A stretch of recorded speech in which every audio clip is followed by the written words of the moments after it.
What's up mga kaburitay po? Ngayon tuturuan ko kayo kung paano mag-hatch na libre lang.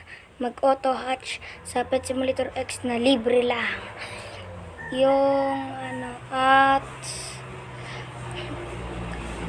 At ang first step ay pumunta kayo dito sa Play Store. Yan guys, punta kayo dito sa Play Store at mag-search kayo ng auto clicker. Pindutin niyo yan, auto clicker guys, and loading pa nga,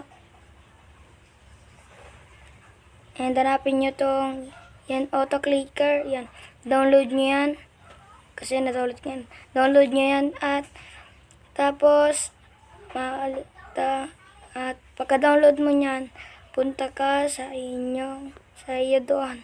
Punta ka doon sa auto clicker. Yan, pildutin nyo yung auto clicker at pildutin mo yung start.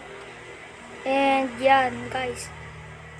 Pag nagamit ka nyan guys, pipildutin mo yan X para X yan, cross para maglabas yan 1. Kung gusto mo pa mag-add, pildutin mo ulit yan, cross. And pag nyo na guys, at pag aalisin nyo na guys, pildutin nyo yan, trash can dyan guys. At kung aalisin nyo na, X mo na lang guys.